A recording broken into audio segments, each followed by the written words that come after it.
Jesus sim vem do céu em glória, ele vem. Ó esperança que a sua igreja tem, dai glória a Deus. Jesus em breve vem, nossa esperança é sua vinda. O Rei dos Reis vem nos buscar. Nós aguardamos Jesus ainda, até a luz da manhã raiar. Nossa esperança é sua vinda. O Rei dos Reis vem nos buscar. Nós aguardamos Jesus ainda, até a luz da manhã raiar.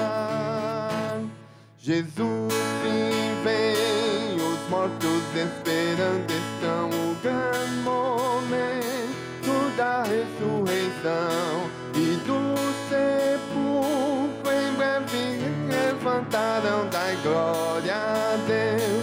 Jesus em breve vem, nossa esperança é sua vinda. O Rei dos Reis vem nos buscar. Nós aguardamos Jesus ainda, até a luz da manhã raiar. Nossa esperança é sua vinda. O Rei dos Reis vem nos buscar. Nós aguardamos Jesus ainda, até a luz da manhã raiar. Jesus sim vem do céu cercado de esplendor, aniquilando a corrupção e a dor, quebrando os laços do astuto usurpador, dai glória a Deus. Jesus em breve vem, nossa esperança é sua vinda. O Rei dos Reis vem nos buscar. Nós aguardamos Jesus ainda, até a luz da manhã raiar. Nossa esperança é sua vinda. O Rei dos Reis vem nos buscar. Nós aguardamos Jesus ainda, até a luz da manhã raiar. Jesus sim vem completamente restaurar o mundo que se arruína sem parar. Sim, todas as coisas vêm depressa transformar, dai glória a Deus.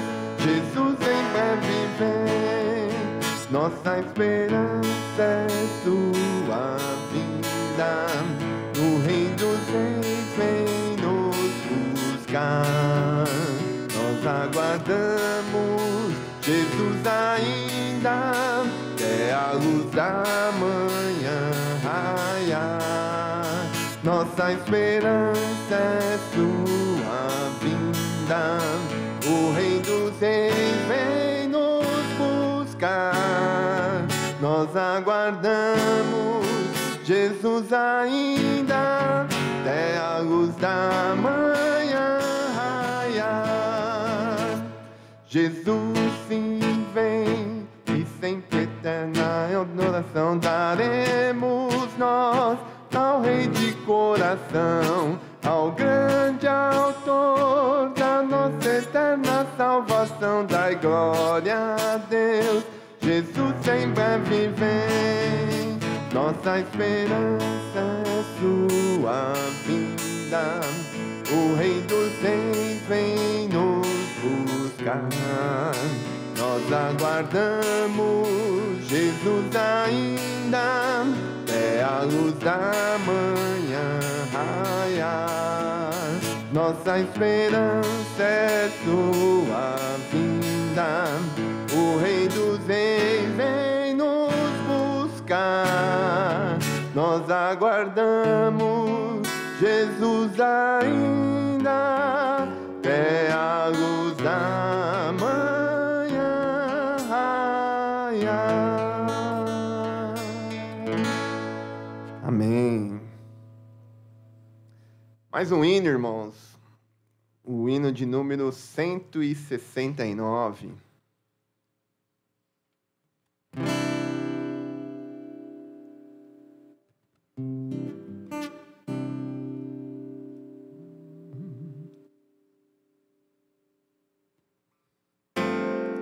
Longe do Senhor andava no caminho de horror, por Jesus não perguntava, nem queria seu amor.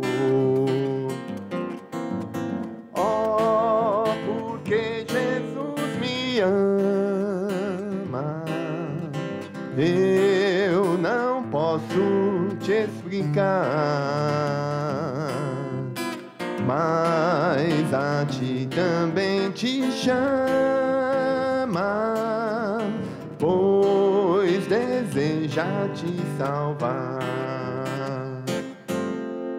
No juízo não pensava,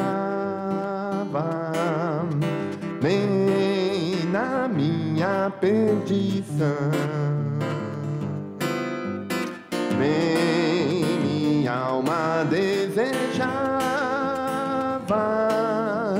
a eterna salvação. Oh, porque Jesus me ama, eu não posso te explicar,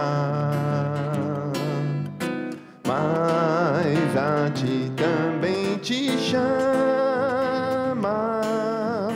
pois deseja te salvar. Como é maravilhoso pertencer ao meu Jesus, ter a graça e o repouso e ficar ao pé da cruz. Oh, porque Jesus me ama, eu não posso te explicar, mas a ti também te chama, pois deseja te salvar. Terceira estrofe. Já cansado do pecado, fui aos pés do Salvador, e ali caiu o fardo de tristeza e de dor. Oh, porque Jesus me ama, eu não posso te explicar, mas a ti também te chama, pois deseja te salvar. Amém.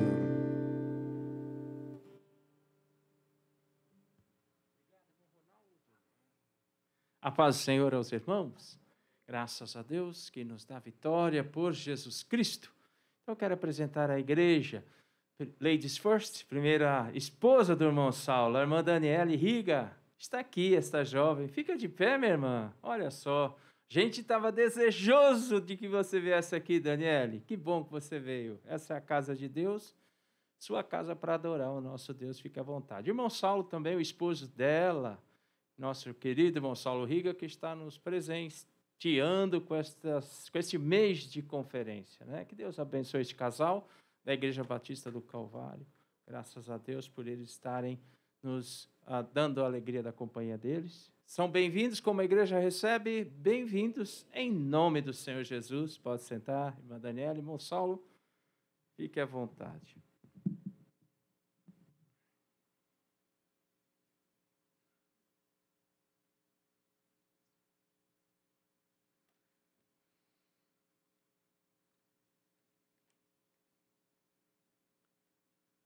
Boa noite, a paz do Senhor, igreja. Mais uma vez aqui, o último dia dessa bateria de palestras. A minha intenção, irmãos, não era chocar os irmãos, não é deixar os irmãos com um teor mais alarmista, nada parecido, tá? É simplesmente dividir com os irmãos aí um panorama do que nós temos visto aí fora, o que nos prepara, né? O que nos aguarda, na verdade, né? E mais do que nunca, a promessa do Senhor, da sua volta, ela tem que estar sempre presente no nosso coração. Nós precisamos sempre mantermos nesse sinal de alerta, tá? Tudo que a gente tem visto aí fora são sinais. Jesus já bem disse lá no comecinho do livro de Atos que a nós não compete ficar sabendo data, ficar discutindo de dia, de prazo, de quando, será amanhã, será depois, mas isso compete apenas ao Pai, mas nós temos que estarmos preparados, né? Eu sempre ressalto aquela parábola das 10 virgens, né, que tem as 5 prudentes, as 5 que ficavam dormindo lá, e a gente faz uma leitura meio corrida do texto, e na nossa cabeça a gente acha que as 5 ficaram dormindo e 5 ficaram acordadas. Não, no texto fala que todas dormiram. Todas estavam dormentes com relação à situação que estava acontecendo, né? A diferença é que 5 delas tinham azeite extra aí para guardar o noivo. E eu sei que muita coisa acontece no mundo aí fora, muita coisa vai acontecer ainda. Eu sei que às vezes é difícil, a gente fica na nossa bolha, no nosso mundinho, né, com as nossas preocupações. Nós somos seres humanos também, então muitas vezes a gente fica meio que atônito às coisas que estão acontecendo aí fora e podemos estar meio que dormentes, né, como aquele exemplo que eu dei no sapo na panela. Mas que os irmãos, independente da situação, independente das preocupações, que os irmãos possam sempre estar buscando a ter esse azeite extra do Espírito Santo aí na sua botija, aí, essa porção dobrada, essa porção aí necessária, para que o que vier, seja o que for, nós estaremos preparados para suportar tudo. Amém, irmãos? O texto que eu quero dividir com os irmãos hoje é o início do sermão profético de Jesus, está lá no livro de Mateus, o capítulo 24.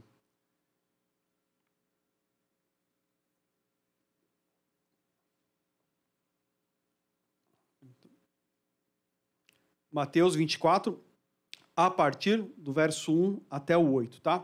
Hoje, na nossa palestra, a gente vai discutir um pouquinho do que tem acontecido realmente no mundo.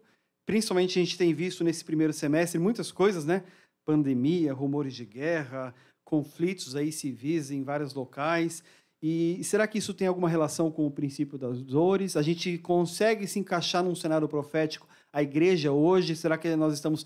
Ainda falta bastante tempo, está bem longe, está bem próximo.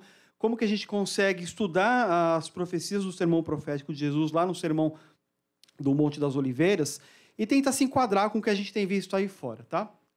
A partir do verso 1, então, irmãos. E quando Jesus ia saindo do templo, aproximaram-se deles os seus discípulos para lhe mostrarem a estrutura do templo. Jesus, porém, lhes disse: não vedes tudo isto? Em verdade vos digo que não ficará aqui pedra sobre pedra, que não seja derrubada.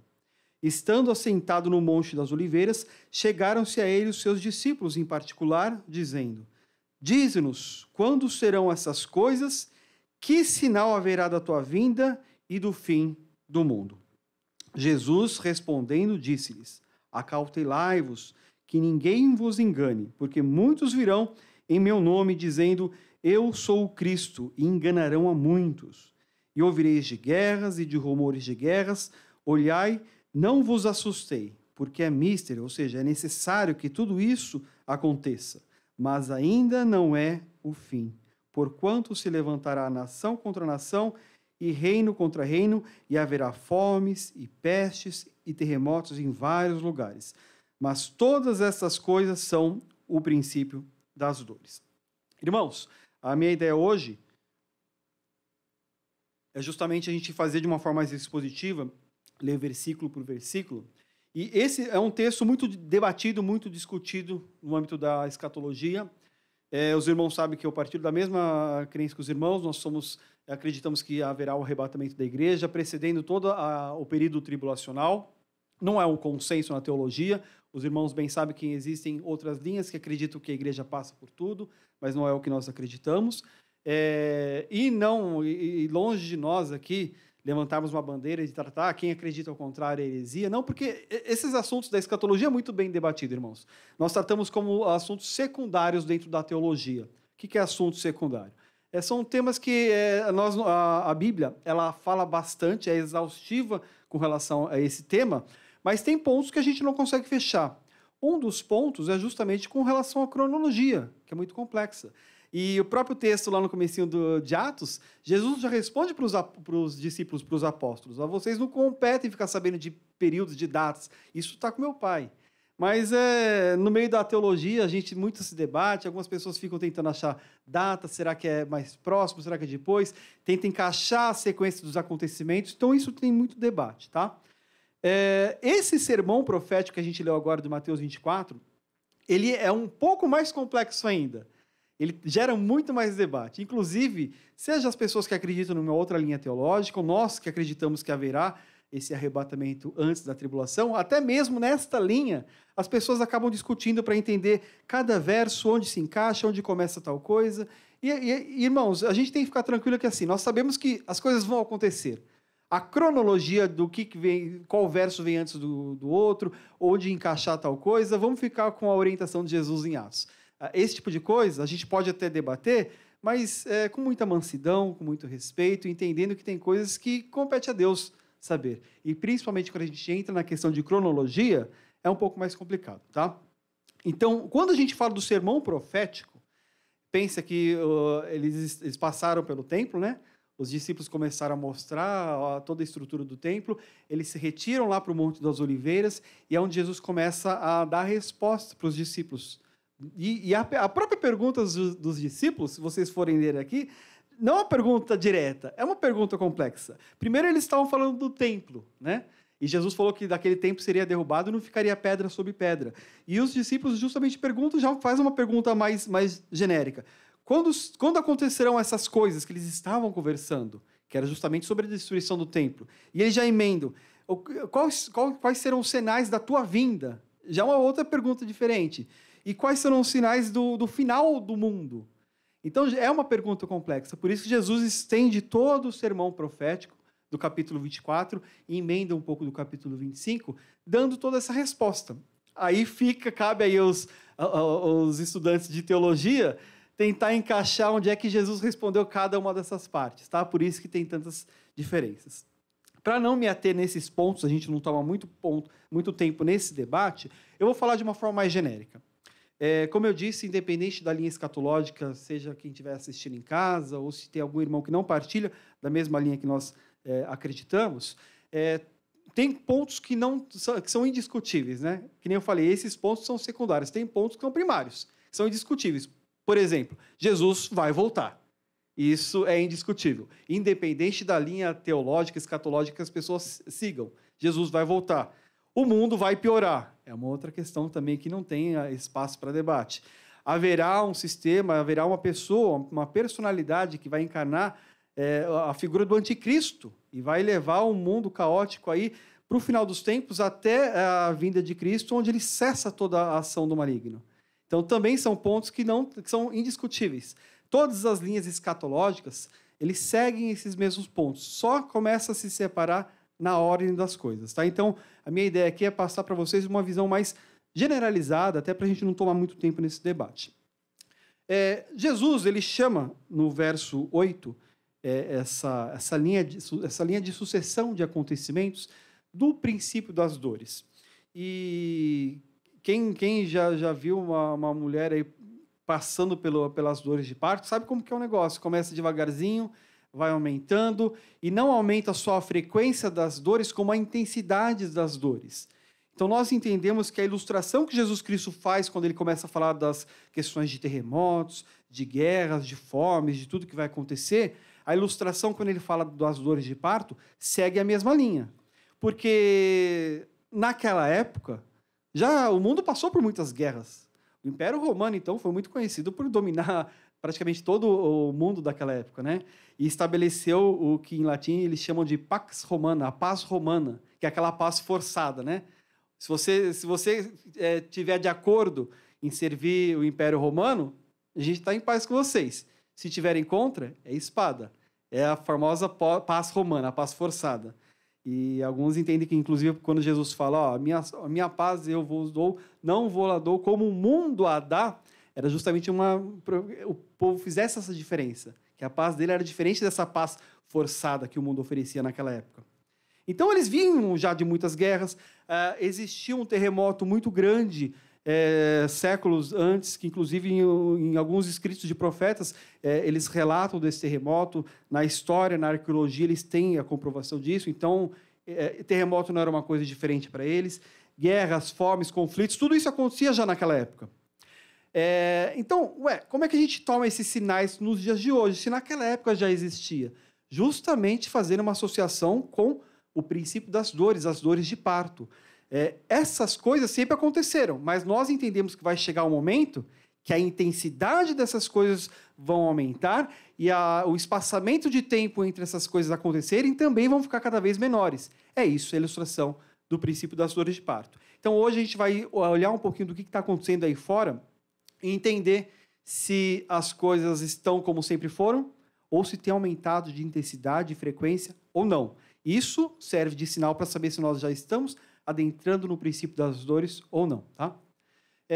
Como eu disse para os irmãos, tem muita diferença com relação às linhas, tá? Onde encaixa, tem algumas linhas escatológicas que acreditam que a igreja não vai participar do período tribulacional, mas do início das dores de parto, ou seja, esses primeiros sinais, nós partilharemos disso. Algumas linhas falam que não, a igreja será retirada de tudo isso. Dentro do que nós cremos, do que nós ministramos desde o ano passado aqui, relacionado à linha pré-tribulacionista, que haverá um arrebatamento da igreja antecipando todo o período tribulacional, até mesmo nesta linha existem algumas divisões, tá?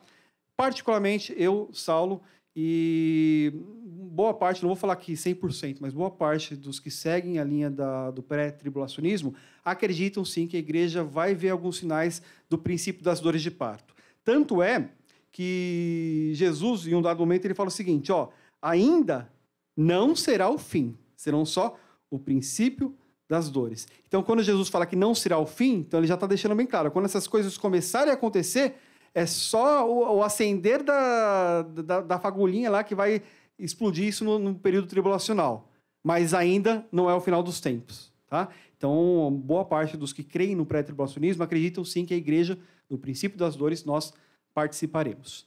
E 2020, vamos fazer uma retrospectiva, foi um ano bem complicado, né? Bem complexo. Se tem uma coisa que eu falo que ajudou para a igreja esse começo de ano, foi justamente porque quando a gente faz uma retrospectiva lá da igreja primitiva, eu já falei para os irmãos aqui no ano passado, o assunto da volta de Cristo era o que estava na pauta da igreja. Era o assunto mais debatido daquela época. Ele só perdia para o assunto da salvação. Até no âmbito teológico mesmo, eles debatiam dois assuntos no começo, até o terceiro século da igreja, tá? O primeiro, disparado, era o assunto da salvação, a doutrina da salvação, e o segundo, a volta de Jesus. Só que isso, nos últimos anos, acabou saindo de moda. Os irmãos sabem disso, né? Principalmente após o período da Segunda Guerra Mundial, o mundo entrou, logo depois da Segunda Guerra Mundial e do período da Guerra Fria, né, dos anos 70, 80, o mundo entrou em paz. O mundo se tornou globalizado, as nações começaram a enriquecer, não existiam mais guerras e conflitos daquela mesma intensidade que as pessoas vivenciaram no período pós-guerra, e o mundo ficou em paz, as pessoas acabaram esquecendo da volta de Jesus. Ficou gostoso viver aqui nesse planeta, né? ficou confortável viver na terra. A gente começou a pensar em riqueza, em prosperidades aqui, em estabelecer o reino de Deus já neste momento aqui, e acabamos ficando um pouquinho cegos para as coisas celestes. Tanto é que os irmãos que têm um tempo maior de igreja e olharem as publicações na linha teológica, os livros que eram lançados lá nos anos 60, 70, 80, e forem comparando o que aconteceu nos anos 90, nos anos 2000, tem muita diferença. Praticamente uma boa parte, ou quase a maioria das publicações que aconteciam nos anos 60 e 70 eram de assuntos de escatologia, falando da volta de Jesus. Eram analisando a situação lá da Guerra Fria, tentando encaixar alguns momentos. Depois começou a se extinguir esse assunto. E agora, esse ano, voltou a estar na moda de novo. Então, se tem uma coisa que toda essa pandemia, todas essas guerras, esses conflitos estão causando um efeito colateral que tem sido sadio para a igreja, é esse chacoalhão, é esse despertar. As pessoas voltaram a lembrar que Jesus vai voltar e voltaram a se preocupar com relação a esses fatores que antecederiam a volta dele. Só uma retrospectiva um pouco, vou passar bem rápido, tá?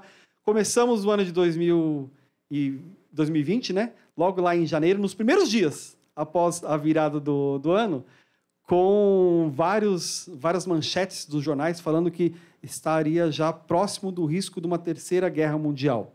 Teve o conflito lá dos Estados Unidos, que assassinou com um drone, né, numa ação militar, aquele general do alto comando do Irã, que era um general que estavam, segundo a inteligência americana, eles estavam planejando fazer uma série de atentados e já tinham participado de um atentado a uma base americana. E, na hora, claro, o presidente do Irã já se posicionou contra. E o Irã, para que os irmãos entendam, no mundo islâmico, existe uma mistura entre as leis religiosas, né, e as leis civis. Não existe muito que uma distância entre as duas, tá? Esquece esse negócio que a gente fala, que é laico, né? Não, no Irã as coisas se misturam. Então tem a figura do presidente e tem um líder supremo acima do presidente, que é o sucessor do Ayatollah Khomeini, aquele que detém de todas as regras do Islã, que fala, inclusive ele pode destituir o presidente ou não. Então, o presidente, claro, ele estava mexendo com a maior potência do mundo, dos Estados Unidos. Ele foi um pouco com calma, ele falou que era contra o ataque, eles bombardearam uma outra base depois que os americanos já tinham ido embora. Então, foi meio que aquele ataque só para falar, é para falar que eu não estou fazendo nada. Mas o líder supremo já fez uma retaliação na internet falando que iam se vingar. Os Estados Unidos, através do Trump, falou, se vocês se vingarem, a gente vai apertar o botão também. A gente vai fazer uma retaliação na mesma potência. Aí quem que entra no meio do debate? O presidente da China, o presidente da Rússia, já tomam partido para o Irã, porque eles são inimigos dos Estados Unidos. Aí a gente já tem uma das 3 maiores potências do mundo, tirando o Irã de fora, né? Já no conflito. As pessoas começaram a falar, nossa, será que vai começar uma nova Guerra Fria, né? Guerra Fria não é uma guerra prática da Segunda Guerra Mundial, mas foi um período que veio posterior, que ficava os Estados Unidos e a União Soviética, os dois uma potência que detém do poder nuclear, né? Ficava com medo. Quem que vai apertar o botão primeiro? Se alguém apertar o botão, vai ter a retaliação e o mundo acaba. É a extinção da raça humana. Começou esse debate, será que vai entrar em guerra ou não? Não teve nem tempo de debater, e em seguida a gente já foi acometido aí pela pandemia, pelo Covid, né? E é interessante, irmãos, que mostra como nós somos dependentes de Deus, como nós somos pequeninos. A gente tem essa sede de poder, né, os nossos governantes, e é um falso senso de poderio. Pensa que um serzinho vivo assim, um ser microscópico, parou o planeta. E é o que o Covid fez. E é o que esse vírus fez. Ele parou o planeta. Se você for pensar isso em tempos antigos, é uma coisa impensável. Aconteceu a peste lá na Europa, exterminou quase 1/3 da população, teve a gripe espanhola, teve uma série de pandemias ao longo da história, mas as nações eram meio que separadas. Se você quisesse ir de um lugar para o outro, eram dias, até meses de navio, né? Então, muitos vírus, muitas pandemias começavam numa região e se extinguiam na própria região, ficava centralizado. O mundo de hoje globalizado, com os aviões, é praticamente impossível, irmãos. Tanto é que as primeiras ações foram o quê? Começaram a fechar os aeroportos, mas já era tarde demais. O mundo inteiro já tinha parado. Um serzinho microscópico mostra a insignificância dos nossos líderes com relação ao poderio. Se acham todos poderosos, com bilhões aí nos seus cofres, e um serzinho microscópico faz eles pararem com tudo, com tudo. Logo depois da pandemia, a diretora do FMI já começou a analisar fez algumas projeções aí com relação à crise econômica que viria, e nós estamos participando dela neste momento, né? E, inclusive, ela falou, isso não é fala de religioso, nem site, nem qualquer um, tá? A diretora do FMI, ela disse que a crise que estaria por vir após a pandemia se encerrar seria maior do que a Grande Depressão de 1929. Os mais antigos vão saber do que eu estou falando, que foi uma onda de suicídio em massa lá nos Estados Unidos por causa do desemprego. Empresas, bancos, de um dia para o outro estavam falidos, não tinham mais nada. E ela fala que após a pandemia, talvez a previsão que eles estavam fazendo é que comece uma crise, se as coisas não melhorarem, talvez vai ficar pior do que a Grande Depressão. E os irmãos têm que olhar para esse tipo de cenário, para esses riscos aí de crises econômicas, e não pode deixar passar batido. Saibam que toda a guerra começou por causa de uma crise econômica antes. Porque algum país começou a ficar com falta de recursos, não dá para segurar a população, o pessoal começa a passar fome, começa conflitos civis, precisa se arranjar algum culpado, aí de repente aponta para uma outra nação, e assim que começaram as grandes guerras. Tá? Talvez as guerras no passado tiveram motivações religiosas, ou por conquista de espaço. As guerras recentes, todas começaram por algum problema econômico, e é o que a pandemia está trazendo. Logo depois, nós fomos acometidos com uma notícia da explosão do vulcão Krakatoa, lá na Indonésia. A gente falou da Indonésia aqui na palestra que eu dei a respeito das tragédias, né? É um povo muito sofrido, irmãos. É complicado lá. E teve uma explosão, e meio que na mídia isso até meio que passou batido. Só que isso gerou um alarme nos estudiosos aí de geologia, porque o pai, entre aspas, do Krakatoa, foi um vulcão que explodiu também com o mesmo nome, Krakatoa, na mesma região, pouco mais de um século atrás, foi um dos maiores desastres da história da humanidade. Tá? Essa explosão que teve hoje aqui, recentemente, acho que foi em abril, se não me engano, as cinzas, a coluna de fumaça foi por quilômetros, foi quase 15 quilômetros no céu. Tá? E o pai desse vulcão Krakatoa, que foi o que explodiu há 100 anos atrás, e quando eu falo pai é porque ele explodiu, dizimou a ilha, e esses novos vulcões meio que nasceram da explosão original, foi o pior desastre, irmãos. A gente está falando de coisa de quase 100 anos atrás. Para vocês terem uma ideia, na hora que ele explodiu, num raio de 15 quilômetros de distância, 15 quilômetros é como se fosse daqui de São Caetano, mais ou menos até o centro de São Paulo. Imagina que o Krakatoa está lá no centro de São Paulo, lá no finalzinho do século XIX, quando ele explodiu, foi tão forte que em um raio de 15 quilômetros, ou seja, as pessoas que estariam aqui, tiveram os tímpanos, explodiram, estouraram. Tamanho foi o barulho. Num raio de 15 quilômetros. Destruição em massa, foi mais de 36 mil mortos. E não foi só com a explosão, foi com aquela onda de impacto. Foi pelas tsunamis que ocorreram depois. E alguns cientistas, antes dessa explosão, eles já diziam que os vulcões que foram formados após o Krakatoa são tão perigosos ou até maiores do que o que explodiu há um século atrás. Então, o mundo está sendo chacoalhado. Depois eu vou mostrar alguns gráficos para a gente ficar em alerta. Tá? Terremotos. Fomos noticiados aí com relação a terremotos no México. Só uma listinha. Em janeiro teve terremoto na Cuba, na Turquia, em Porto Rico, na Jamaica, em março nos Estados Unidos, em julho no Japão, agora recentemente tivemos um no Chile. Estamos tendo uma série de terremotos na Bahia, né? E algumas pessoas falam que sempre estiveram, mas agora parece que está começando a ficar um pouco mais forte. Locais que jamais se noticiaram terremotos antes, nós estamos presenciando acontecendo nos tempos atuais. E aqui é um ponto de atenção, porque eu não sei quantos irmãos se lembram das palestras que eu dei a respeito da grande tribulação. O mundo vai ser devastado e destruído por alguns terremotos. E tem alguns juízos que estão lá no livro de Apocalipse que são claramente descritos terremotos. A terra vai chacoalhar, vales vão se formar, locais que são marcados geograficamente por várias montanhas, vai ser uma total planície.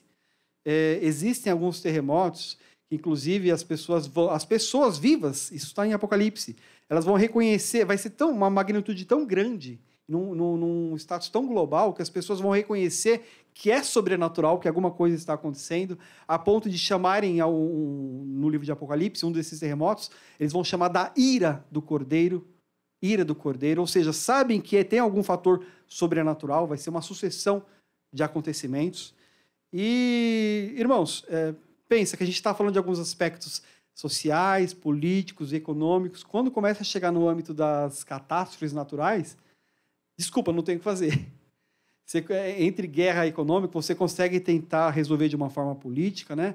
A questão da pandemia, você ainda consegue tentar cercar com relação a questões de saúde pública e tudo mais, mas em questões naturais e catástrofes naturais, desculpa, o homem não tem tecnologia para parar esse tipo de coisa, tá? Nos Estados Unidos, não preciso nem falar, né? Os irmãos acompanham nas notícias, está acontecendo uma verdadeira guerra civil em vários estados por conta daquele evento de racismo. Acabou criando uma bolha, uma grande bola de gelo, aumentou, se espalhou para os Estados Unidos inteiro. Tem cidades inteiras, vilas inteiras pegando fogo, violência através de violência. E são atos que foi um ato de violência, mas tem outros atos, uma violência chamando outra, é um abismo chamando outro. Estados Unidos, eu já falei na palestra passada, que está num caos moral e ético, né? E agora também na parte da violência, está entregue a questão violência, e uma nação de berço protestante, né, irmãos? Uma nação que poderia ser exemplo para o mundo, acontecendo tudo o que tem acontecido. Na Austrália, teve um dos maiores incêndios das últimas décadas, né? Foi controlado, ou está sendo controlado nos últimos meses, mas órgãos de proteção aos animais já falam que talvez seja o maior desastre da vida selvagem da história humana. Eles calculam mais ou menos 3 bilhões de animais mortos nos incêndios, tá? Isso tem acontecido em outras regiões também do planeta. Tem causas que são causas naturais, tem causas que são causas sociais da própria humanidade também. Nuvem de gafanhoto, né? Acho que isso aqui ficou mais famoso no Brasil nos últimos tempos, que veio da Argentina, todo mundo ficou naquela apreensão, será que vai chegar aqui ou não? Um detalhe, essa foto que os irmãos estão vendo aí, essa imagem, de um sujeito correndo, é na África.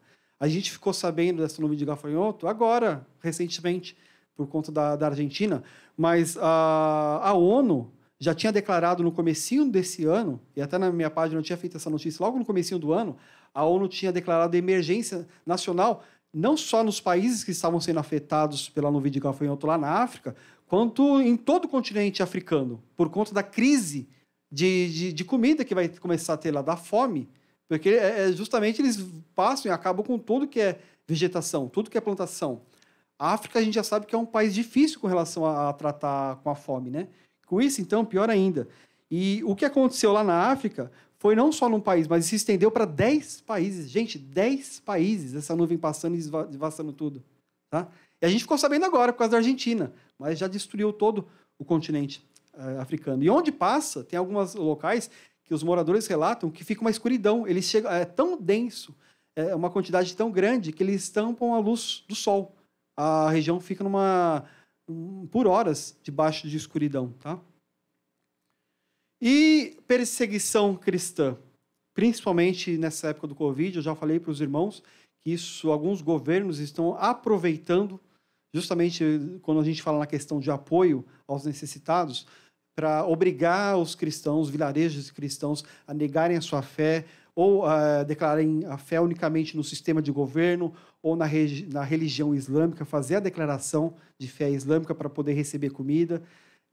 Na China, a gente tem vários órgãos, tanto a Portas Abertas, tem ICC, tem outros órgãos lá fora, que acompanham denúncias de perseguição cristã.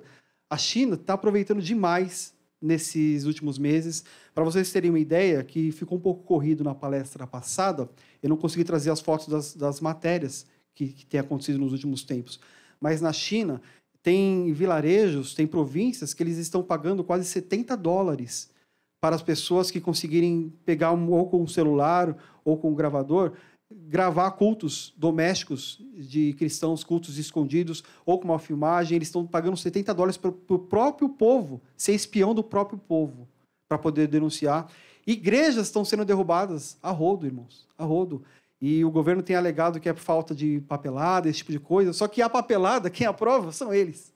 Então, a igreja vai, preenche, faz tudo o que precisa fazer, porque lá toda a igreja, toda a comunidade, seja cristã ou religiosa, precisa estar de acordo com vários termos lá, tanto da lei quanto do próprio governo. Então, você preenche, deixa na mão, o governo faz assim, ó.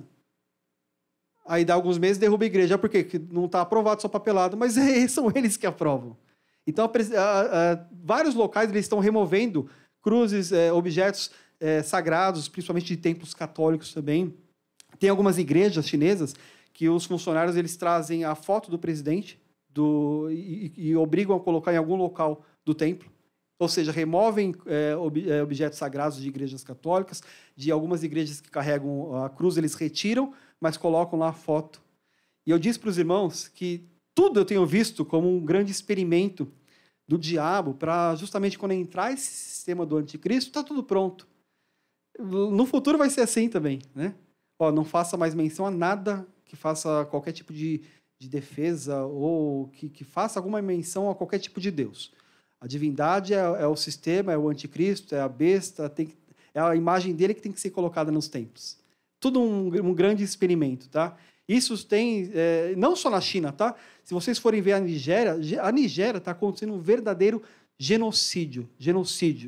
Vilarejos cristãos sendo mortos pelo Boko Haram. E eles entram no vilarejo e o Boko Haram é muito mais cruel do que o próprio ISIS, o Estado Islâmico, tá? É um grupo de terroristas que eles chegam, eles não tem locais que eles não dão nem a opção. Nega a fé. Eles já chegam passando a espada, tá? E tem várias atrocidades. O Portas Abertas postou há um tempo atrás um vilarejo que todas as irmãs, as cristãs, elas estavam lá com os bebês lá dando a amamentar e estavam todas sem orelha, porque o grupo sequestrou, obrigou a negar a Cristo, não negaram, arrancaram a orelha de todas elas e devolveram para viver sem orelha. E isso as que sobrevivem. Tem locais que eles treinam crianças, menos de 10 anos, e colocam o cristão ajoelhado na frente da criança e coloca a faca na mão da criança, a arma na mão da criança, e faz a criança exterminar os cristãos, martirizar os cristãos. As próprias crianças, para já sentirem o gosto pelo sangue e pela morte, logo de cara. Isso é o que tem acontecido lá fora. E a gente acha que aqui a gente tem perseguição cristã. Isso é o que tem acontecido lá fora. E a pergunta que não quer calar, diante de tudo isso, será que nós já estamos no princípio das dores ou ainda não?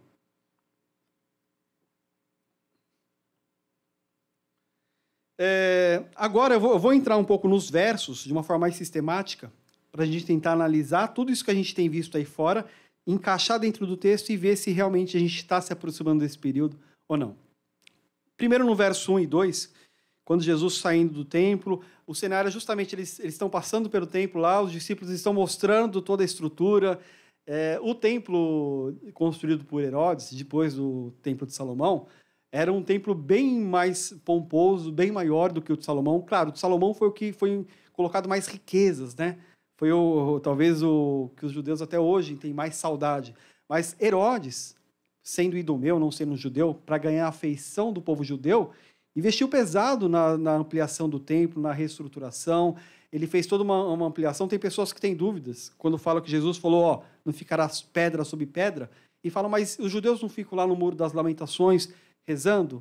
E lá é um muro grandão. Então, será que a profecia de Jesus se cumpriu parcialmente?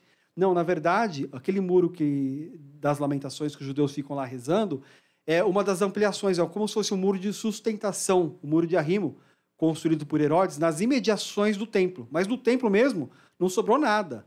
E a profecia que Jesus, enquanto os discípulos estão falando, todos orgulhosos, olha aqui o templo, eles tinham orgulho mesmo do templo de Herodes. Tanto é que o historiador judeu e romano Flávio Joséfo, ele fala que era tão lindo, era tão grandioso, que as paredes do templo que não eram recobertas por ouro eram de pedras tão brancas e bonitas, que se você estivesse vendo de muito longe lá o monte do templo, parecia que você estava vendo um pico coberto de neve, de tão reluzente que era. Então, é esse cenário que os discípulos estão mostrando para Jesus. De repente, Jesus vem, joga um balde de água fria e fala, vai sobrar pedra sobre pedra. isso daqui que vocês estão vendo. Isso foi um choque para os discípulos. Essa imagem que vocês estão vendo do lado é nas proximidades do templo, tá? As pedras, tem locais que elas foram derrubadas. Jerusalém já foi derrubada e construída várias vezes.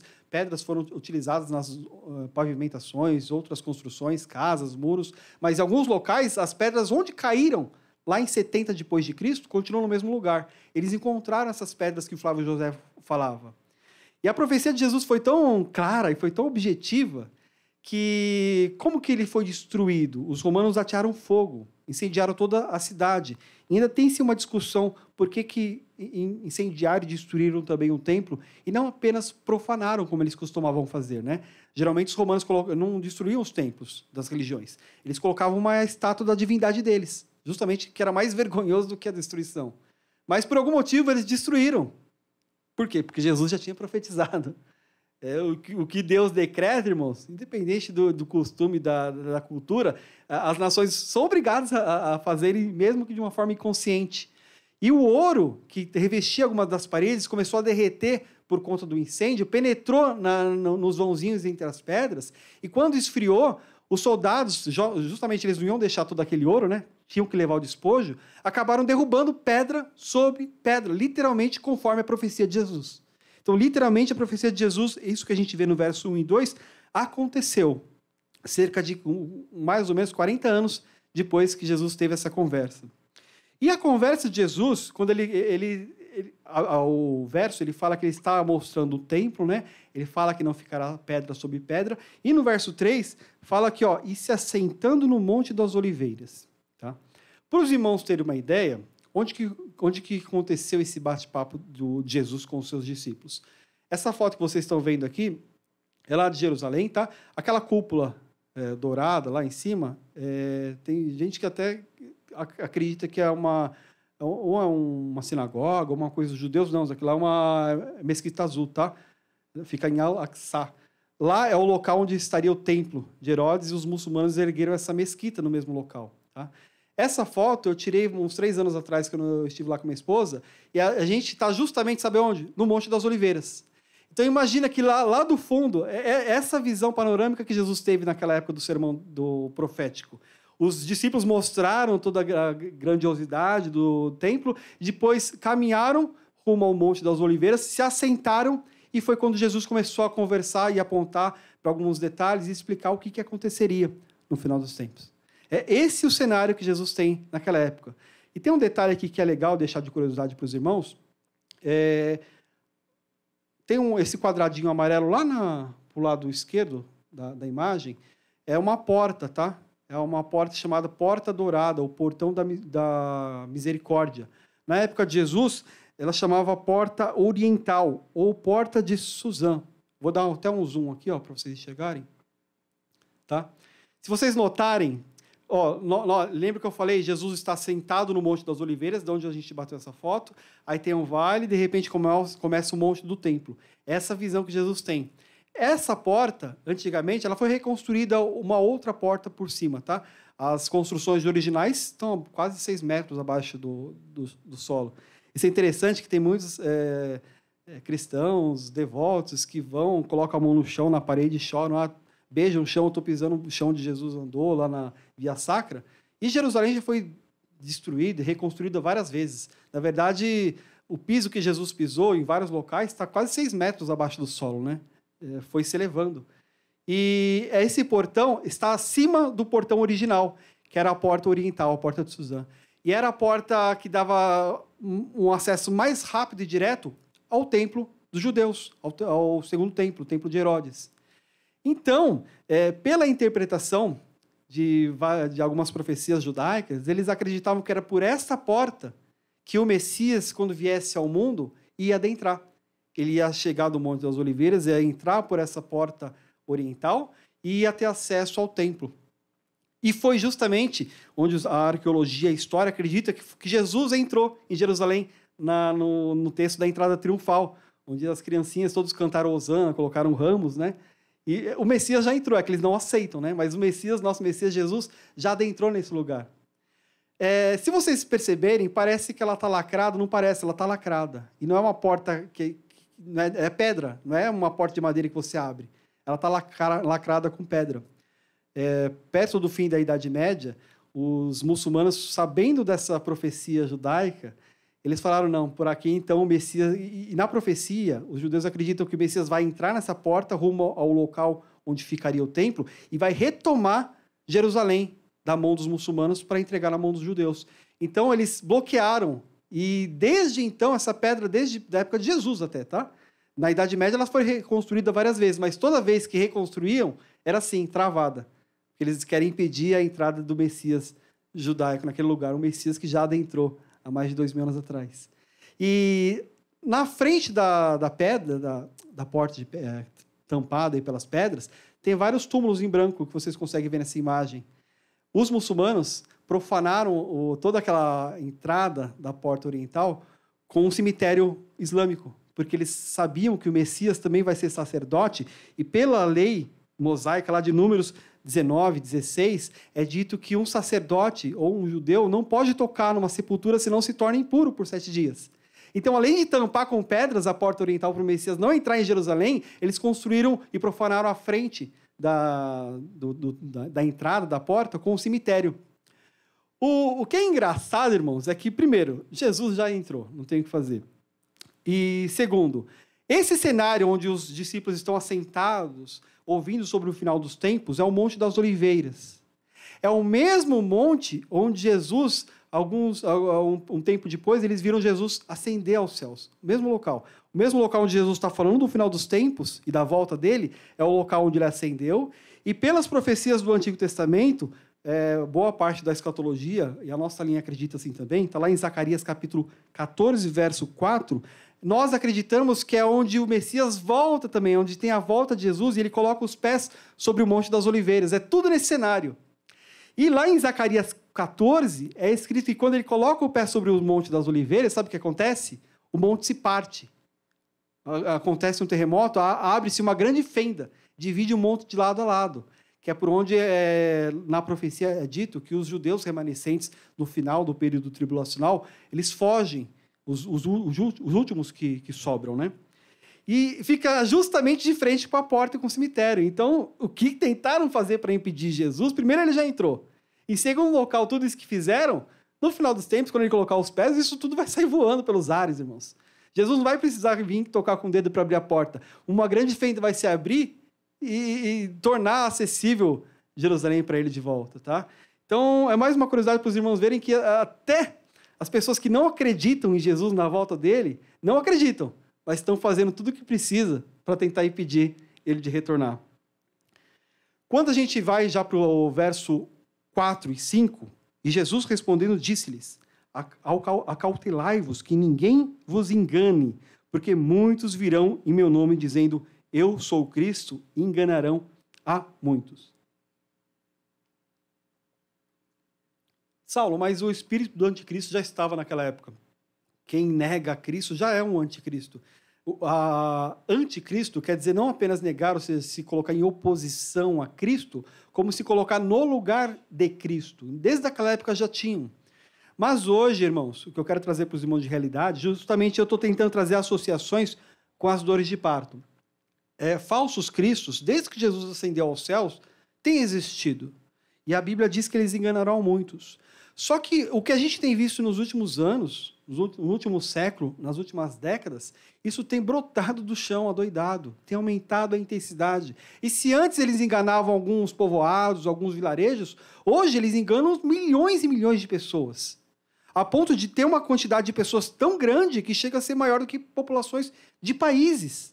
Ou seja, falsos cristos sempre existiram, mas hoje a intensidade, a frequência com que eles têm aparecido é muito maior. Trouxe aqui só de exemplo alguns casos para os irmãos, quem não conhece, identificarem. Esse é um russo chamado Vissarion, tá? Esse é um russo que tem feito muito sucesso lá. Ele tem um vilarejo na Sibéria, ele se diz a reencarnação de Jesus, o Cristo que viria, e ele recebeu essa revelação de Deus quando ele tinha por volta de 30 anos, próximo do ministério de Jesus, né? E ele tem um vilarejo com mais de 30 mini vilarejos, as pessoas o cercam e o adoram. Onde ele passa é assim, ele é adorado, as pessoas se jogam de joelhos, tá? E, detalhe, ele é casado com 2 esposas. Uma das esposas que ele acabou divorciando e casou com uma menina de 19 anos, que foi criada desde pequenininha nessa seita dele. E ele fala que o papel dele é vir para reorganizar o mundo através da ecologia e tudo mais. Tanto é que as vilas, elas são autossustentáveis, não depende de comércio, de comprar coisas de fora. Ele já tem 4.000 pessoas o adorando lá nesses vilarejos e ao redor de todo mundo, mais de 10.000 seguidores. Esse eu acho que talvez alguns irmãos já conhecem, o falecido reverendo Moon. Ele fez muito sucesso, tá? Ele é, de naturalidade, ele é norte-coreano. Mas ele também recebeu uma revelação que ele seria o futuro Cristo, que ia emplacar a paz no mundo através de múltiplos casamentos. Aí. Ele tem promovido, faleceu, ele promovia o evangelismo dele através de casamentos mistos por todo o planeta. Eram casamentos coletivos de mais de 1.000 pessoas ao mesmo tempo. Ele acreditava que o casamento ele ia propagar a paz do Messias assim no mundo, tá? Também entendia que era uma reencarnação. Aqui tem um detalhe interessante, porque a Bíblia fala que tem, quando fala com relação ao anticristo, aos falsos profetas, que eles pudessem ludibriariam até os escolhidos, né? E esse sujeito adentrou, inclusive, no Brasil. Tem time de futebol que aqui no Brasil e algumas localidades que é dele, várias regiões no sul do país é dele. Ele entra como se fosse um discurso de família. Ele se diz Cristo, gente, é um anticristo. E ele entra como se fosse discurso de família, de boas ações. Há uns anos atrás, 2018, eu estava lá no metrô, lá em São Paulo, na Luz, e eu fiquei aterrorizado com o que eu vi. Eu vi um cartaz assim, ó. Festival Família 2018, com vários cantores gospels aí, super conhecidos. Aí, quando eu fui investigar, mas, nossa, será que é Marcha para Jesus, alguma coisa que está acontecendo fora de tempo? Festival Família, eu fui pesquisar o que era Festival Família, sabe o que é isso aqui? Era um evento do Reverendo Moon, da igreja do Reverendo Moon, no sujeito que se diz no lugar de Cristo, o próprio Jesus Cristo encarnado, com vários cantores gospels participando. Tanto é que quem fez uma denúncia a isso na época de 2018, isso estava no metrô em São Paulo, na Luz, no Brás, todos os painéis traziam essa propaganda. Quem fez uma denúncia foi o pastor Malafaia. Ele lançou uma denúncia e falou assim, vocês não sabem onde vocês estão se metendo, que negócio é esse, gente? Um sujeito vem aqui no Brasil, ele funda uma igreja falando que ele é a reencarnação de Jesus Cristo, convida vários cantores, todo mundo está fazendo a festa junto com ele, que negócio é esse? Aí todos esses cantores acabaram desistindo quando eles descobriram o que era o evento, mas é mais para mostrar para os irmãos, olha onde o engano vai sendo propagado, né? O sujeito lá da Coreia, chegando e implantando várias coisas aqui no Brasil, já é falecido. Esse causou muito alarde. Eu fiz até uma matéria num post lá na minha página, agora na época da pandemia, e vários posts, principalmente canais aí que são contra a religião, contra evangélicos, postaram falando, um líder cristão, um pastor evangélico, e algumas notícias traziam, sabe o que era a manchete? O pastor evangélico pentecostal lá da Coreia foi responsável por disseminar o Covid na pandemia. Naquela época, agora, depois que já tudo passou, dá em torno de 1/3. 1/3 dos contaminados da Coreia era dele, era da igreja dele. E na época, mais de 60% dos casos de todo o país era dele. E o que se contava na época é justamente que, além de ele descobriu vários e várias milhares de pessoas da igreja dele que tinham, e ele escondeu isso do governo e deixou tudo acontecer. As pessoas viajaram, alguns relatam que ele mandou, dentro da seita dele lá, as pessoas irem curar nos campos onde as pessoas estavam sendo tratadas, impondo a mão, tocando, falando que Jesus Cristo ia curar. E eu sei que deu um alarde, e todas as manchetes começaram, líder cristão, algumas matérias falavam líder pentecostal, foi responsável por contaminar mais da metade dos coreanos. Irmãos, que líder e pastor pentecostal evangélico nada? Esse aqui é um outro anticristo. É isso que eu peço para os irmãos sempre tomarem cuidado quando vê essas notícias sensacionalistas. Se deem, pelo menos, ao critério de julgar, fazer juízo de valor, se realmente tem alguma razão naquilo ou não. Porque boa parte da mídia está sendo paga justamente para ser contra todo esse movimento que nós fazemos, tá? Então não pense que eles vão ser bonzinhos e falar alguma coisa pensando na saúde. É para causar sensacionalismo. Para quem não conhece, isso aqui é líder de uma igreja da Coreia do Sul, e ele se diz o Jesus Cristo que viria. Mais uma encarnação de Jesus Cristo que viria. E, inclusive, ele tem uma pregação que ele fala que ele só tem a chave da interpretação para decodificar o Apocalipse, e, por isso, ele que vai conseguir levar 144 mil eleitos para o céu, para o paraíso. Detalhe, a seita dele já tem mais de 250, 300 mil pessoas. Ele vai ter que fazer processo seletivo, que metade vai ficar fora. Eu não sei como as pessoas seguem uma pessoa que se diz a encarnação de Jesus Cristo e fala, vou levar 144 mil comigo para o céu, sendo que já tem mais de 300 mil seguindo ele. Eu ia olhar para o irmão do lado e falar assim, será que ele é que eu? Ixi, eu vou passar o rodo nele, porque ele vai tomar meu lugar. Mas as pessoas são enganadas.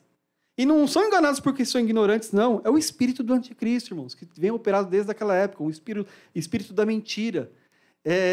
Por isso que eu falei, nós temos que estar sempre munidos da nossa espada, da nossa Bíblia, da nossa regra de fé, com azeite extra aí na botija. A gente sempre tem que estar preparado para essas coisas. É o poder do Espírito Santo que tem retido todo esse mal. A partir do momento que o Espírito Santo fala assim, agora é a hora determinada para tudo acontecer, vai acontecer. Então nós temos que estar cheios do Espírito Santo justamente para termos esse espírito de discernimento das coisas. Se a própria Bíblia fala que o engano vai ser tão terrível que os próprios escolhidos poderiam ser enganados, não é qualquer coisa não, irmãos. Não é para ficar achando, eu sou forte, eu tenho base forte, eu sou terceira, quarta geração de crente na minha família, essas coisas não vão me enganar. A Bíblia diz que vai ser um engano muito tremendo. O anticristo e todo o sistema dele vai vir acompanhado de sinais e maravilhas, irmãos. Não vai ser simplesmente um político que vai pegar o microfone e falar, me sigam. Não, vai ter sinais, as pessoas vão olhar milagres acontecendo através da besta, da segunda besta, de todos os milagres que ele vai fazer no povo. Então, vai ser uma coisa que vai ser fácil de ludibriar as pessoas. E o que a gente tem visto hoje em dia é isso acontecendo. Me desculpa, naquela época poderia ter, sim, anticristos, falsos profetas, mas hoje nós temos visto essas pessoas arrecadando milhões de pessoas. Para vocês terem uma ideia, quando a gente pensa em questão de falso profeta, ou quando Jesus Cristo fala que muitos viriam no seu nome, a gente pensa só pessoa física, um ser humano. Mas está aqui um outro exemplo. A gente está numa palestra, acho que eu tenho... isso aqui é uma foto que divulgaram dele pedindo desculpa. Foi essa foto que saiu nas matérias falando que o pastor pentecostal estava pedindo desculpa por ter contaminado toda a Coreia do Sul. E era um anticristo, uma seita anticristã. E falaram que era um pastor pentecostal na mídia, tá? A igreja dos santos dos últimos dias. Como que ela começou? Jesus Cristo vem junto com o Pai e se revela para um sujeito lá, Joseph Smith, e depois aparece um anjo e entrega um novo evangelho, um livro de ouro, um novo evangelho, né? Nem que venha um anjo do céu, está lá na Bíblia, mas veio, parece que as pessoas pulam, né? Gostam de riscar as coisas, não gostam de ler. E quando a Bíblia fala Jesus Cristo alerta que viriam muitos em seu nome, não só pessoas de carne e osso, não é ser humano. Esse tipo de coisa também aconteceu muito, tá? Várias aparições de seitas foram criadas aí, várias religiões foram criadas com aparições, supostas aparições de Jesus Cristo. Um espírito se passando por Jesus Cristo, passando um novo ensinamento. Podia ter naquela época? Podia. E isso aqui, irmãos, mais de 15, 16 milhões de seguidores em todo o mundo. Aumentou ou não aumentou? A intensidade, a frequência, o modo como essas pessoas têm aparecido. Então, tem gente que olha essas tragédias, olham esses alertas com relação ao falso profeta e falam, sempre existiu, não é motivo para alarde, sempre existiu, mas não com essa intensidade e frequência que nós temos visto hoje. 15 milhões, 16 milhões, isso dá quase o dobro de uma nação como Portugal, por exemplo. Isso acontecia na época próxima da igreja primitiva? Não, mas está acontecendo nos dias de hoje, irmãos. Então, desculpa. Se você olhar tudo isso que tem acontecido, essa frequência, essa intensidade, e acha que está tudo normal, como sempre foi daquela época, é como ficar andando de olho vendado para as coisas que estão acontecendo. Lembra o exemplo do sapo na panela? Literalmente, a chama está esquentando e você está aqui, com óculos escuros, tomando sol, na panela sendo cozido vivo. Desperta, igreja, desperta, irmãos.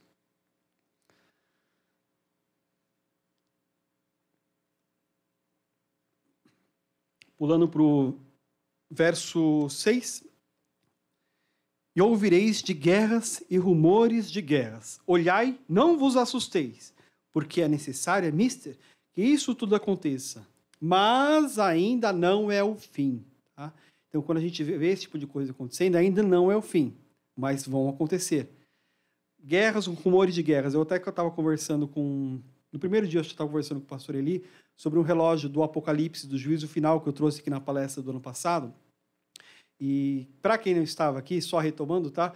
Uma organização lá dos Estados Unidos de cientistas nucleares, diretores de cientistas nucleares, após o término da Segunda Guerra, eles criaram um relógio que chama Doomsday Clock.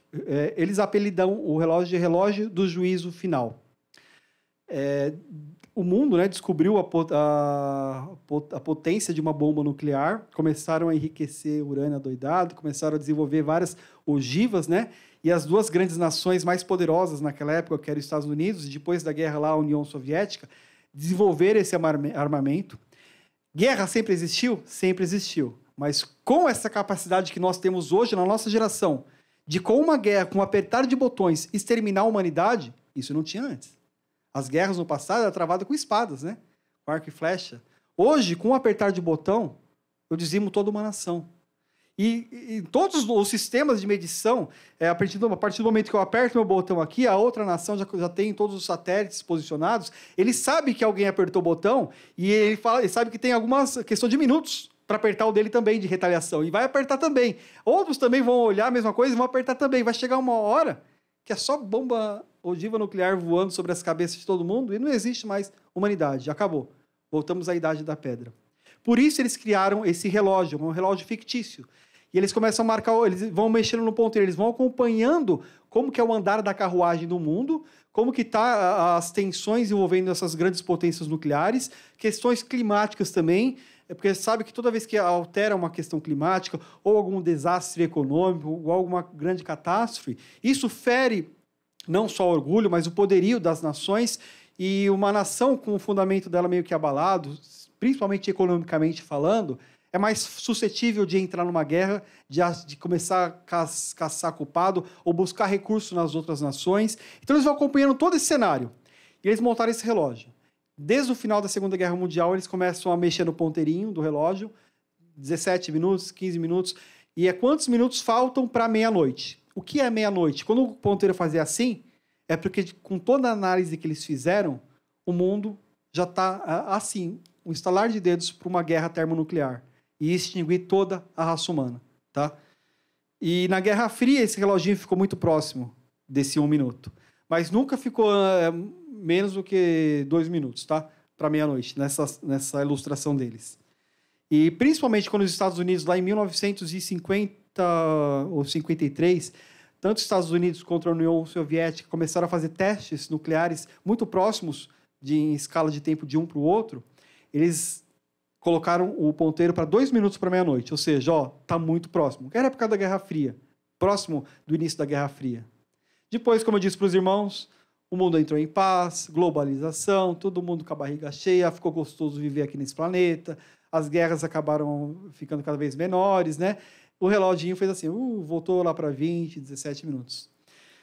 Quando eu estive aqui, na palestra que eu dei para os irmãos, eu trouxe uma última estimativa que era de 2017, essa que os irmãos estão vendo aqui, tá? O relógio, em 2017, por conta de algumas tensões, lembra na época que até a Coreia do Norte, todo mundo estava meio com medo, que eles começaram a testar, mandar míssil para tudo quanto é lugar, né? Teve aquela briga mais acirrada com o Irã, que algumas nações não estavam deixando o Irã enriquecer o urânio, porque sabe que o Irã é uma nação que não vai enriquecer o urânio para medicina, não vai. Todo mundo sabe para que eles vão fazer, né? E eles colocaram para 2 minutos e meio para meia-noite. Esse foi o que eu trouxe na palestra, em 2019, que eu acho que eu estive aqui, ano passado.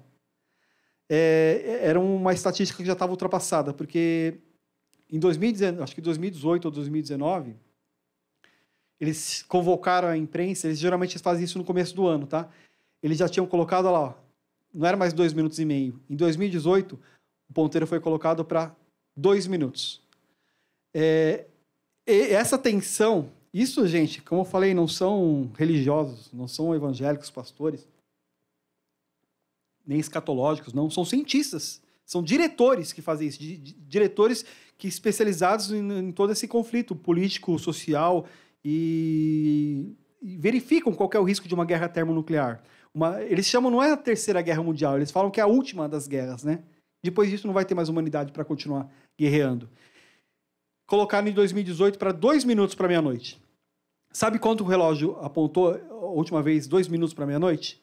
Lá no começo da Guerra Fria, em 1950 e pouco, quando os Estados Unidos e a União Soviética começaram a trocar a farpas, as ameaças. Vou apertar o botão aqui, eu aperto de volta. Ou seja, em 2018 a gente alcançou o mesmo cenário de risco lá da época da Guerra Fria. E eles atualizaram de novo agora, em 2019 não mudou, ficou faltando 2 minutos. E eles atualizaram agora no comecinho, em janeiro de 2020. Convocaram a imprensa e anunciaram que, com tudo que tem acontecido, eles colocaram o reloginho para 100 segundos, faltando para meia-noite. 1 minuto e 40. Desde que o relógio foi criado no final da Segunda Guerra Mundial, nunca ele esteve tão próximo do risco.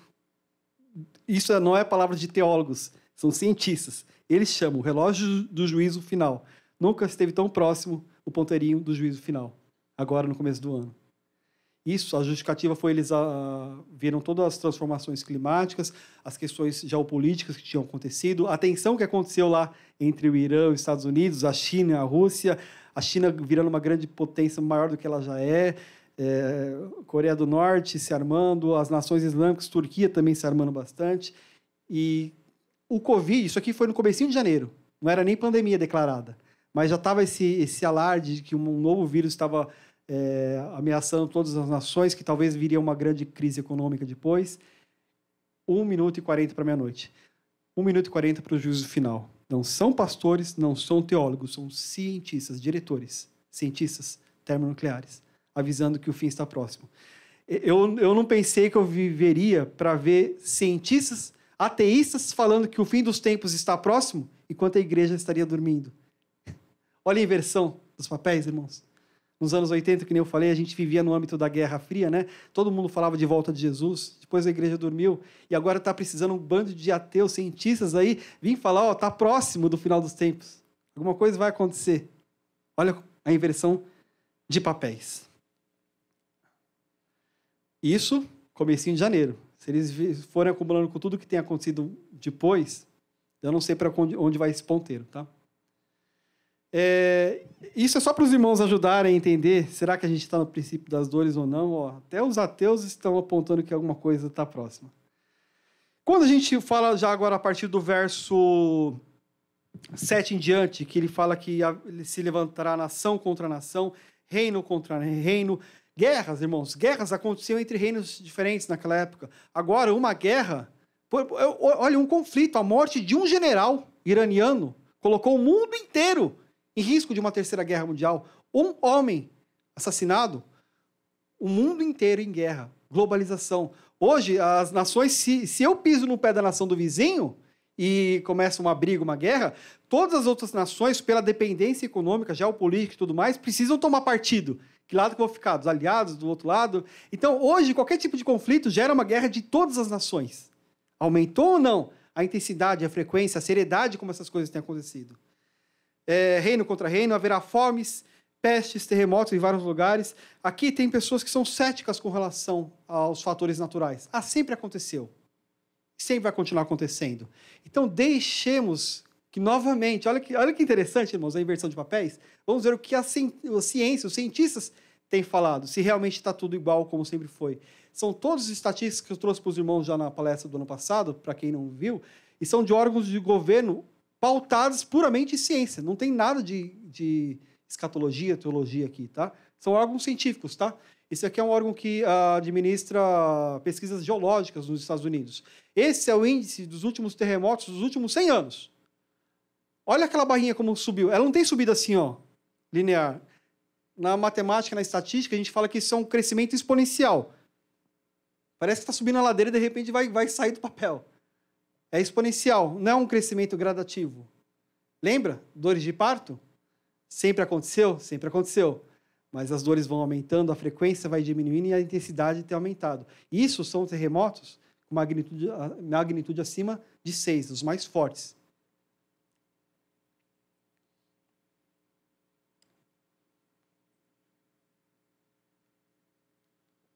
Programa global de vulcanismo, tá? atividade vulcânicas com todas as suas magnitudes dos últimos 400 anos. Olha o gráfico. Ah, sempre aconteceu. Mas não com essa frequência e intensidade que nós temos visto hoje. Olha lá, a inversão de papéis, irmãos.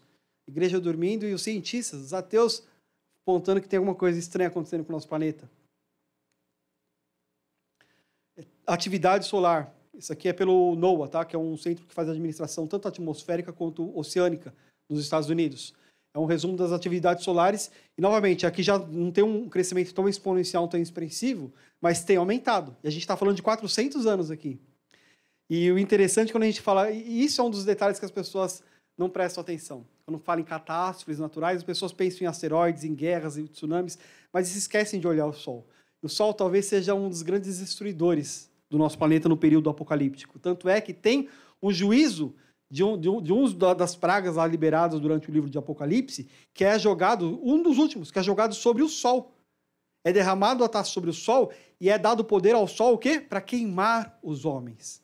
Hoje, a nossa ciência se desenvolveu o suficiente para saber que isso é possível acontecer na prática, cientificamente falando. E uma grande erupção solar voltada para o nosso planeta, se a gente estiver desprotegido, não vai só acontecer como tem acontecido por vários anos, que é parar a rede celular, satélites, nada. Pode queimar, torrar quem estiver vivo aqui no planeta. E do que depende isso? Simplesmente uma dessas erupções estarem voltadas para a gente. Assim. Desculpa, o Sol ele não tem educação de pedir vamos um pouquinho para cá, Terra, que eu vou cuspir fogo aqui. Não. Então, aleatoriamente, isso pode acontecer em qualquer momento. E como que as pessoas medem isso? Vem da atividade solar. E o gráfico tem mostrado que isso tem se intensificado. Boa parte não acaba afetando a gente, porque nós temos aqui todo o campo magnético da Terra que nos protege desse tipo de coisa. Só que o nosso campo magnético ele passa por uma inversão, dependendo de alguns séculos. E quando ele tem uma inversão, a gente fica desprotegido. Aí, claro, nós somos cristãos, nós não dependemos de sorte. Mas para o mundo, é questão de sorte. Se acontecer alguma erupção voltada para o nosso planeta nesse momento de inversão e a gente estiver desprotegido, vai fritar quem estiver embaixo. E no livro de Apocalipse, é dito que um dos juízos é derramado sobre o Sol e ele queima os homens. Hoje, pela ciência, nós sabemos como isso é possível de acontecer. E agora, falando de uma forma mais genérica, um órgão que acompanha os desastres naturais do último século. Olha isso, irmãos. Tem aumentado? Tá como sempre foi? É assim uma linha linear ou tem aumentado devagarzinho? Ou é exponencial? Me desculpa, mas diante de todo esse cenário, irmãos, eu não tenho como não ver na própria natureza como um todo, gemendo dores de parto. De pouquinho em pouquinho a frequência vai aumentando e a frequência vai diminuindo entre um acontecimento e outro, e a intensidade tem ficado cada vez mais e mais forte. E é justamente essa ilustração que Deus faz com relação às dores de parto. E vou deixar com os irmãos um último texto. E a minha ideia, diante de tudo isso que eu mostrei para os irmãos, não era trazer uma resposta rápida. Eu acho que a gente está no começo das dores de parto. Eu acho que a gente está vislumbrando já boa parte dela. Ou eu acho que não estamos, mas estamos próximos dela. Fiquem com tudo isso que eu mostrei para os irmãos. E façam o julgamento de vocês mesmos. Façam o juízo de valor de vocês mesmos. Se realmente nós estamos próximos do fim ou não. Agora, o que a gente, como igreja, tem que fazer diante de tudo isso? Sair correndo desesperado? Ai, meu Deus, o mundo vai acabar, eu não sei o que vai acontecer.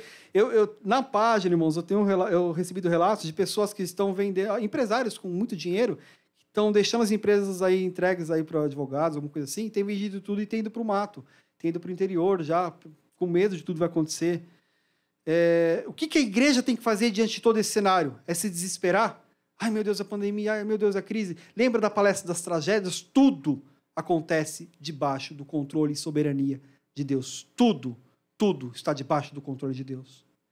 Quando os irmãos começarem a ver tudo isso acontecer cada vez com uma intensidade maior, Saulo, não vou deixar nenhuma instrução para os irmãos. Vamos deixar que o próprio Jesus nos instrua. Lucas, capítulo 21. Lucas 21.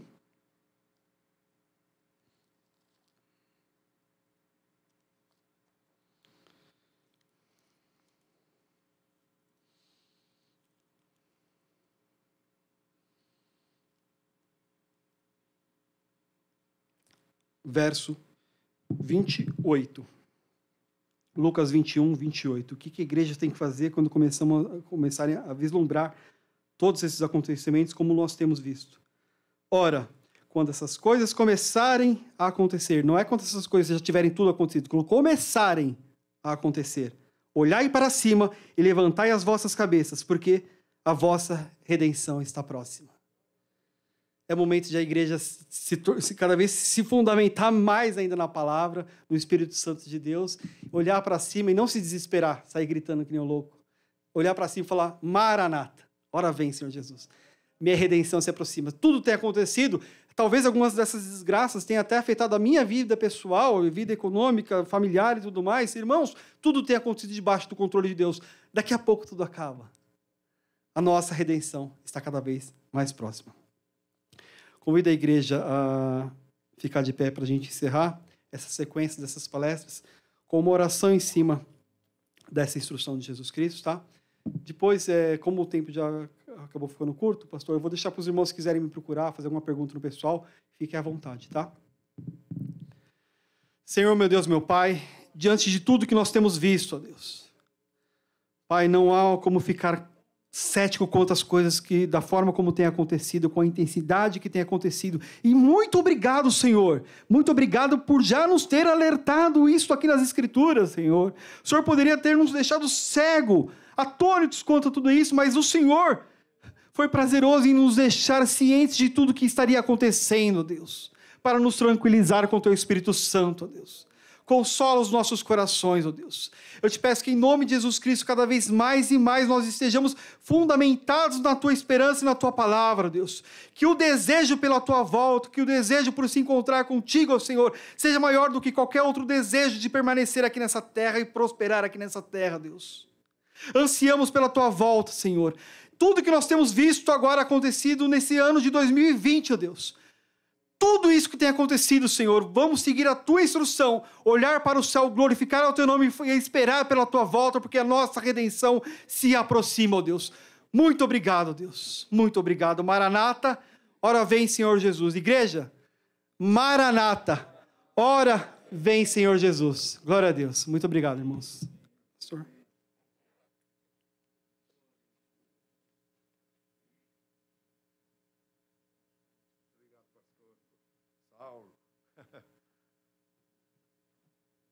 Coisa gloriosa estarmos aqui, né, irmãos? O irmão Saulo começou a falar assim, como é que pode? O relógio mostrando que o fim está chegando. Como é que pode? Os gráficos mostrando. E não são evangélicos, são cientistas, ateus. Aí eu lembrei dessa passagem que Jesus falou aqui em Lucas, capítulo 19,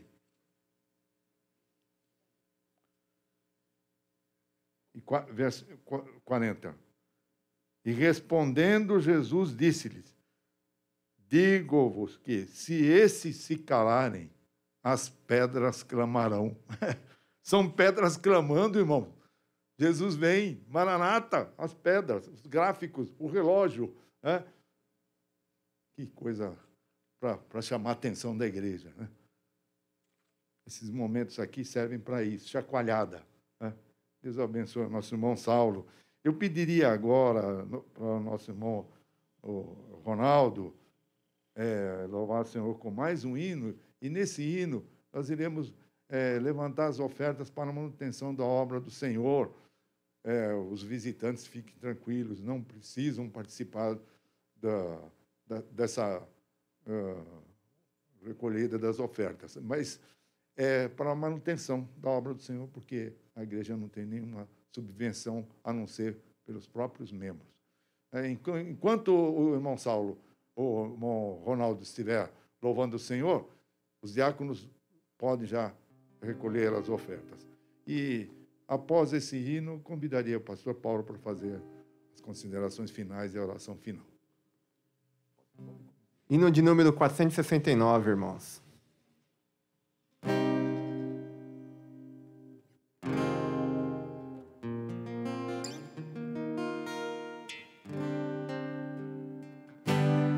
Quando angelical trombeta neste mundo estrugir, o meu nome ouvirei Jesus chamar. Pois eu creio na promessa e que Deus a vai cumprir, quando ouvir Jesus meu nome proclamar. Glória, glória, aleluia, o meu nome ouvirei Jesus chamar.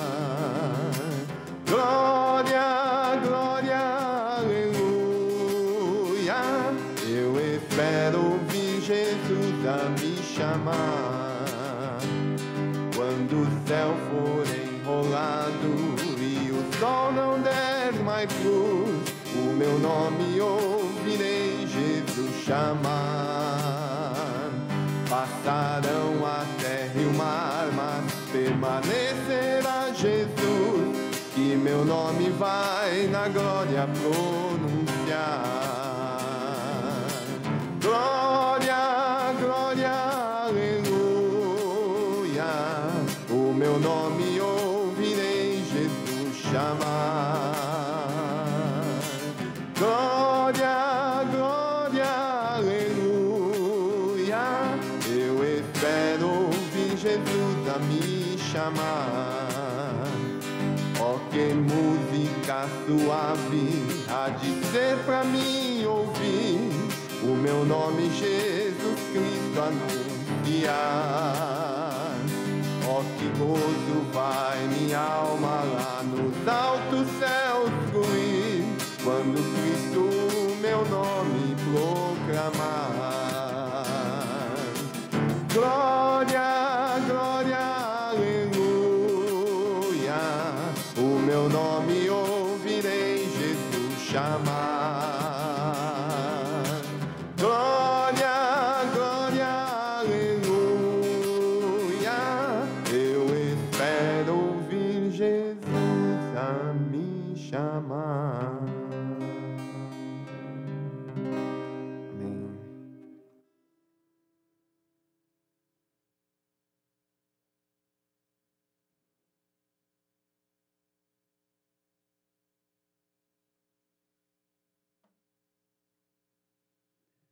A paz do Senhor para toda a igreja.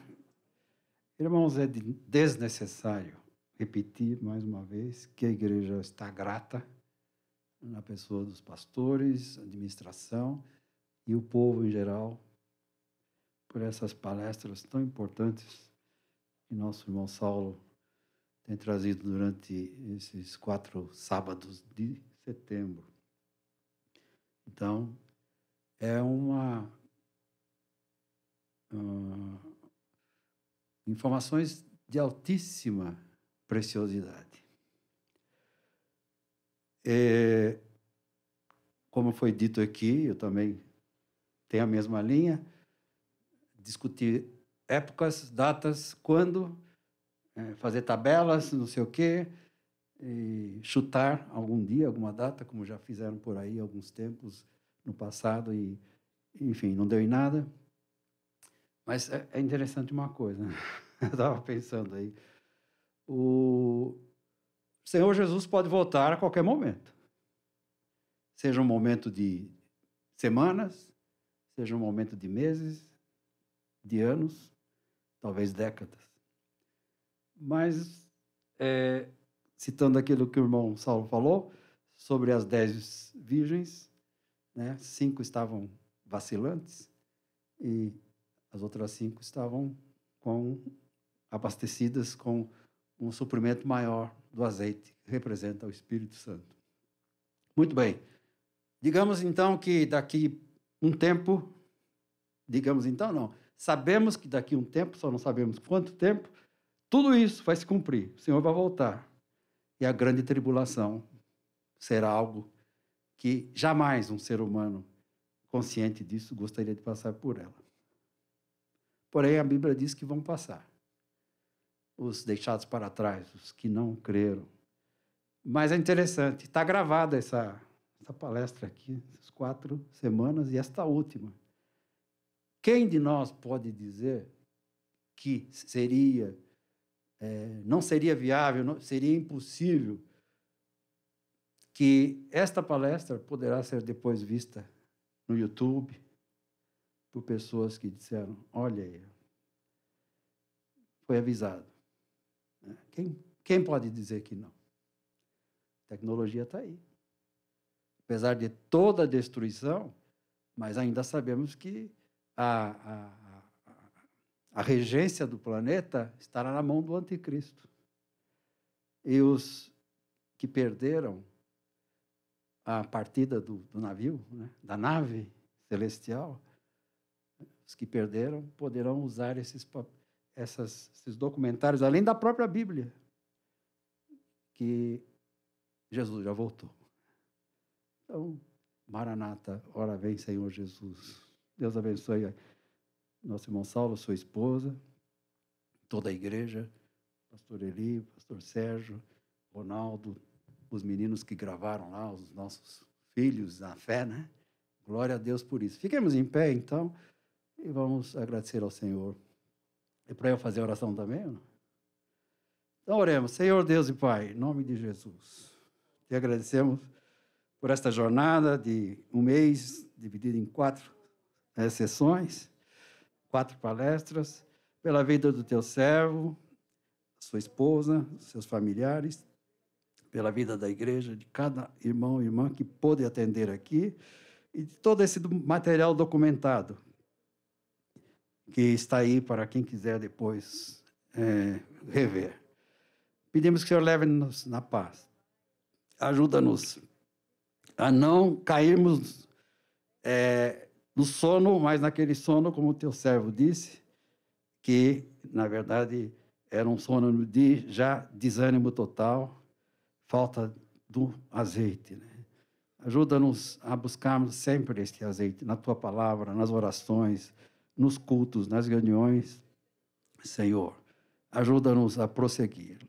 Dá-nos uma noite de paz, abençoando os trabalhos do domingo e, acima de tudo, Senhor, que a tua paz esteja em nossos corações e que nós possamos, como servos fiéis, aguardar o Senhor, que está já com a sua data marcada para voltar.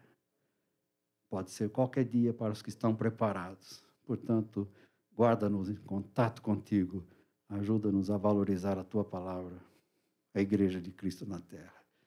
E o grande amor de Deus derramado pelos pecadores, ali provado na cruz do Calvário. Em nome de Jesus, te louvamos e te agradecemos. E eu então convido os irmãos, em vez de falarem amém, falarem Maranata. 1, 2, 3. Ora vem, Senhor Jesus. Amém. Deus abençoe.